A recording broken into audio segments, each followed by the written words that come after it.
No me gusta que algunos académicos reduzcan la Guerra Fría a solo una disputa ideológica entre capitalismo y socialismo. En realidad no fue así. Creo que el factor ideológico está hasta sobrevalorado. La Guerra Fría es, ante todo, una disputa geopolítica, y eso es lo más importante. La ideología importa, pero no tanto. Lo consideraría secundario. La ideología es mucho menos que la motivación de la Guerra Fría. En realidad sería una especie de herramienta. Lo ideal es ver la Guerra Fría como la disputa de dos núcleos de poder por la supremacía geopolítica del planeta: Washington y Moscú, Estados Unidos y la Unión Soviética. La ideología así fue la herramienta con la que esos dos polos podían luchar. Así, no es el factor capitalismo o socialismo como motivación. Ellos fueron importantes, claro, pero fueron los medios que esos dos polos tenían para luchar. Con el capitalismo ganando, porque simplemente es una herramienta político-económica ampliamente más eficiente de lo que el socialismo jamás podría ser. Con esos dos núcleos, Washington y Moscú disputando el mundo después de la pérdida de poder de los otros dos bloques que competían hasta entonces, de Londres, París, Berlín y en un nivel menor, Tokio y Pekín. ¿Y por qué creo que es más importante ver a través de la perspectiva geopolítica en lugar de la ideología? Bueno, te voy a dar dos motivos.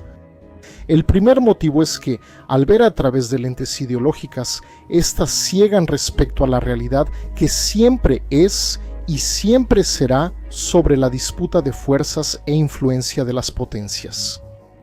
Si la motivación fuera solo ideológica, el bloque comunista habría sido más cohesivo y logrado mejores resultados. No es que hubiera ganado la guerra, no creo que lo hubiera hecho, porque el socialismo simplemente no puede funcionar, pero tal vez habría resistido por más tiempo y causado más daños al mundo occidental. De hecho, entiendo por qué ver solo a través de la lente ideológica. Al final así es como el 99.9% de los libros y documentos de la época lo tratan, pero personalmente creo que eso es muy superficial y limitado. Me gusta ver las cosas desde una perspectiva de tiempo más amplia. Y honestamente, 45 años de Guerra Fría es un periodo simplemente insignificante dentro de la perspectiva humana y de nuestra civilización, que podemos situar en torno a 20.000 años. Dudo que los historiadores del futuro, en el año 2800 o 2900, consideren los 45 años de Guerra Fría tan importantes como nosotros. Por supuesto que está el factor nuclear, que es el elemento más vital de la Guerra Fría y que la hace ser lo que es. Al final de cuentas, es la primera disputa, hasta entonces, en la que se corrió el riesgo de aniquilar a la propia humanidad. Pero de aquí en adelante tendremos situaciones con el mismo grado de tensión, o tal vez más. Entonces, en cientos de años, dada la mayor escala de armas y dimensiones geopolíticas, quedará claro que la Guerra Fría, dentro de ese arco de miles de años, no tendrá la importancia que le damos hoy. Es claro que alguien puede decir que eso es obvio porque en el futuro estarán más distantes y no tendrán tantos efectos. Pero el hecho es que incluso cuando miramos hacia atrás en otros periodos clave de la humanidad, hay periodos que tuvieron un impacto muy grande en la sociedad y en la civilización como un todo, tal vez mucho mayor de lo que fue la Guerra Fría, como por ejemplo la Guerra de los 30 años en el siglo XVII, o incluso las conquistas mongolas que, incluso después de casi 1000 años, todavía hoy tienen una importancia clave dentro del contexto de la historia humana. Esa perspectiva ideológica solo tiene sentido dentro de ese pequeño contexto que es el siglo XX, hasta porque mirando hacia atrás podemos ver eso con claridad. El factor de disputas ideológicas solo tiene sentido si realmente hubiera habido algún equilibrio de fuerzas entre esos dos sistemas político-económico-ideológicos de socialismo y capitalismo. Pero hoy sabemos que no, sobre todo el hecho de que el bloque socialista no tenía la menor oportunidad de ganar esa disputa. Hoy es fácil verlo y decirlo, pero en ese entonces no. Cualquiera en Occidente, especialmente en Estados Unidos, que estuviera a finales de los años 50. Y a principios de los años 60, al mirar los números y los mapas, se aterrorizaría con la inminente e inevitable victoria socialista liderada por Moscú, porque el crecimiento industrial soviético era algo abrumador. El crecimiento del Producto Interno Bruto, también sin mencionar que su ciencia parecía superior al poner el primer satélite en el espacio y luego al primer hombre. Sin mencionar casi 6 millones de soldados, 45.000 tanques, 20.000 aviones del Pacto de Varsovia, que eran cifras mucho mayores que las que tenía la OTAN. Además, en eso ni siquiera se calculaba el número de posibles refuerzos que podrían venir de China y probablemente de los indios, que aunque decían ser neutrales, coqueteaban y cooperaban con los soviéticos. Entonces, desde ese punto de vista, parecía que la derrota de Estados Unidos y la OTAN sería inevitable, que la Unión Soviética en pocos días tomaría Alemania Occidental y Dinamarca, y en pocas semanas la mayor parte de Francia, Italia, Holanda, Bélgica y Grecia. Y además veían surgir en América Latina movimientos prosoviéticos. El norte de África y el Medio Oriente, en la práctica, ya se habían perdido y el resto de África difícilmente no se inclinaría hacia el lado soviético. En el sudeste asiático, el pánico era que si los comunistas ganaban en Vietnam, sería inevitable que toda la región cayera como en un efecto dominó. Y vale recordar que Estados Unidos todavía estaba traumatizado por la guerra de Corea, que a pesar de ser técnicamente un empate, en la práctica terminó siendo una victoria para China. Y digo que fue una victoria para China porque Estados Unidos, apoyado por una coalición de las Naciones Unidas y siendo una potencia nuclear, venía ganando fácilmente a Corea del Norte después de empujar a los norcoreanos de vuelta detrás del paralelo 38, que es el paralelo que divide la península coreana entre Corea del Norte y Corea del Sur. Entonces, las fuerzas estadounidenses y sus aliados estaban a punto de colapsar al ejército norcoreano hasta que de repente se enfrentaron a una avalancha china que empujó a la mayor fuerza militar del mundo, Estados Unidos, que todavía contaba con el apoyo de varios aliados occidentales, de regreso dentro de Corea del Sur otra vez.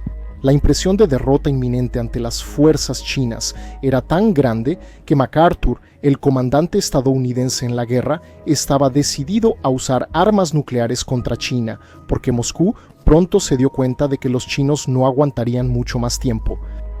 Entonces Moscú, pensando que sería derrotada, y Washington, pensando que también sería derrotado, decidieron negociar. Y la guerra en la práctica terminó, aunque técnicamente aún no, pero bueno, en la práctica esa guerra terminó ahí. Aunque hoy está en armisticio, pero bueno, ese es otro tema. Ambos lados solo negociaron porque ambos pensaron que iban a perder. Lo mismo pasó en la crisis de los misiles. Ambos lados pensaron que iban a ser derrotados, por eso se sentaron y hablaron, lo que incluso hace que la situación actual en la relación entre Rusia y la OTAN sea mucho más grave, porque ambos lados creen que van a ganar, y si creen que van a ganar, no hay razón para negociar. Durante la Guerra Fría, tras la Guerra de Corea, los estadounidenses quedaron traumatizados y en los años 50 y 60 creían que serían derrotados si había otra guerra. Pero hoy, viendo los datos, números, informes y todo lo demás, sabemos que no, que en realidad los países comunistas no tenían la fuerza que aparentaban tener y que no eran tan solidarios entre ellos.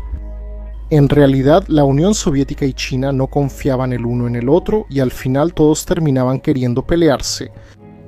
Eso quedó claro cuando China invadió la Unión Soviética en 1969 en el río Gusuli, movilizando a cientos de miles de personas de ambos lados y casi iniciando una guerra entre ambos países. Además, la economía soviética, que crecía mucho en los años 50, de repente se estancó, y la estimación de que la producción industrial soviética, que crecía a pasos agigantados, rápidamente se estancó en los años 60 sin siquiera acercarse a la de Estados Unidos. Además, la tecnología soviética gradualmente se fue quedando obsoleta en comparación con la estadounidense y esa cantidad absurda de soldados, tanques y aviones se volvió una carga muy pesada para Moscú mantener.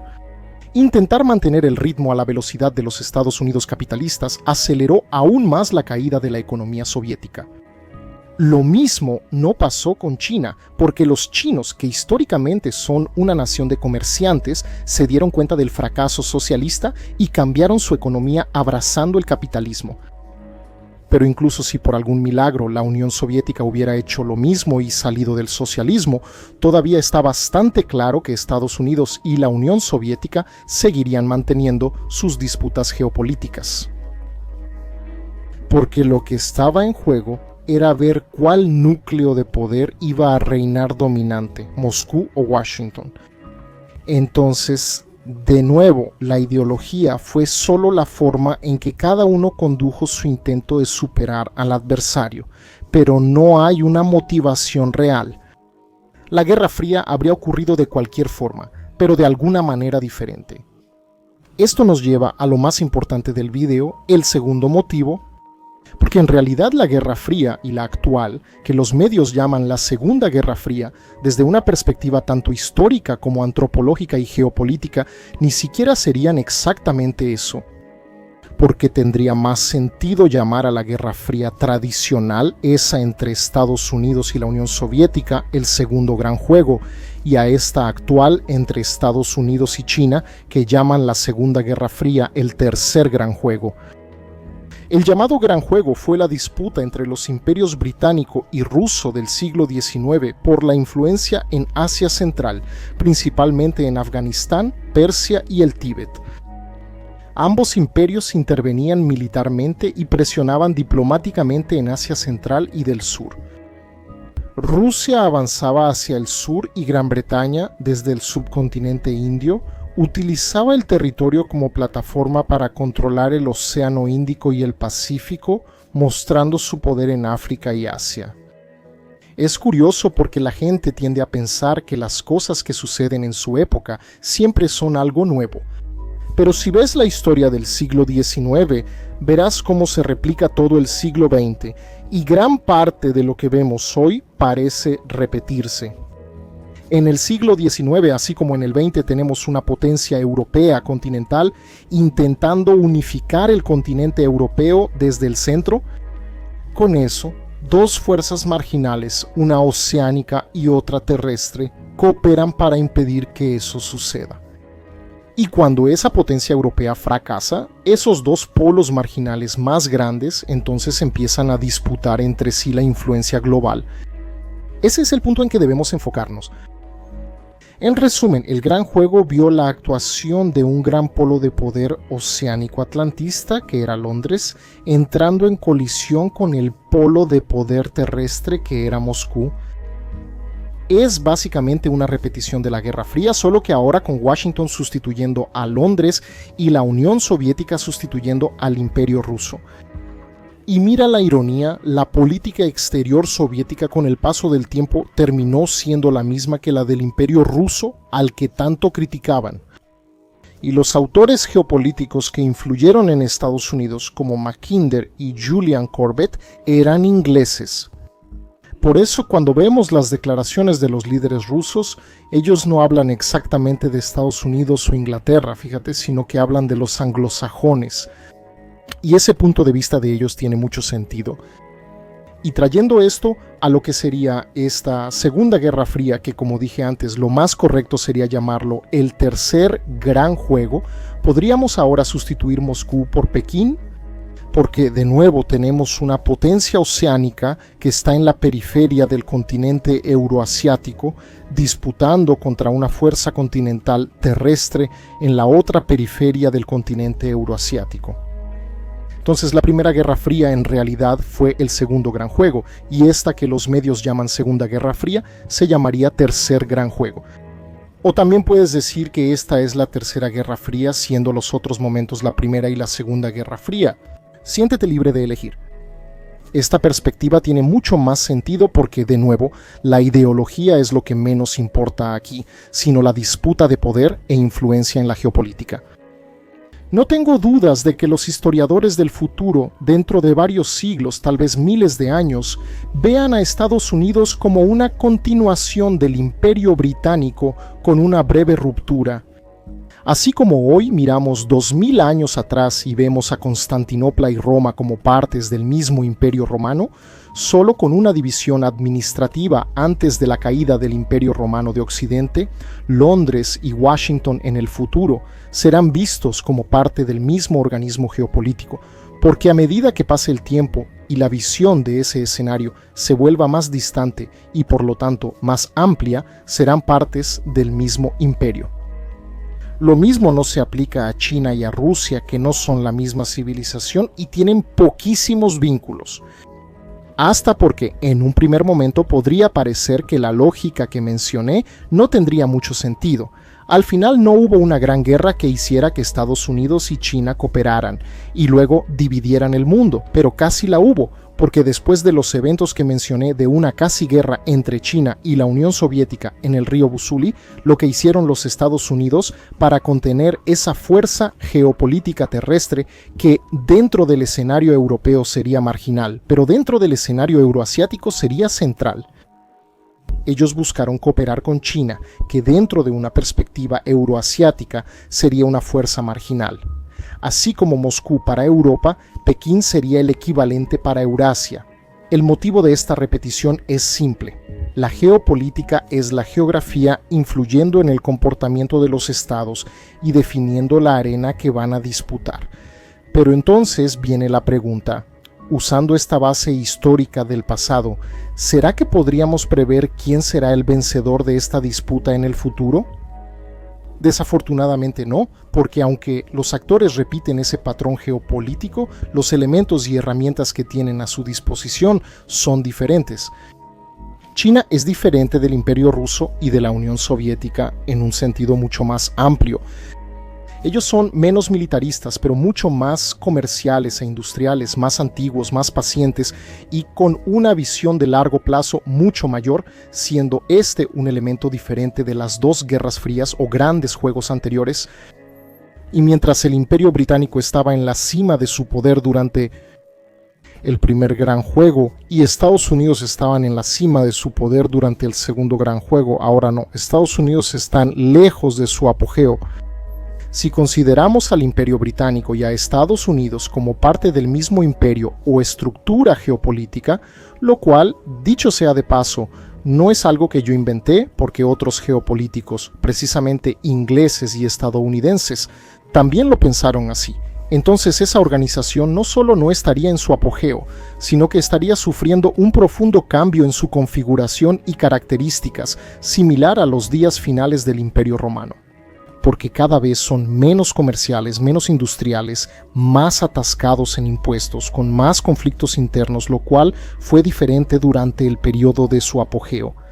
Pero por otro lado, la geografía todavía los favorece, que es el hecho de que gozan de la agilidad y el aislamiento que solo un imperio naval podría tener, que es poder elegir con quién van a empezar una guerra, cuándo van a empezar esa guerra, dónde la van a librar y cómo van a pelear esa guerra. Así, dentro de esta amplia perspectiva histórica y geopolítica, no creo que deberíamos estar hablando de una segunda guerra fría, sino de la tercera guerra de la misma civilización de fuerzas marginales oceánicas contra fuerzas terrestres euroasiáticas, siendo esto parte del mismo momento histórico, pero subdividido en 3 episodios. Gracias a todos, espero que les haya gustado y no se olviden de suscribirse al canal, activar la campanita de notificaciones y compartir el video con todos los que conozcan.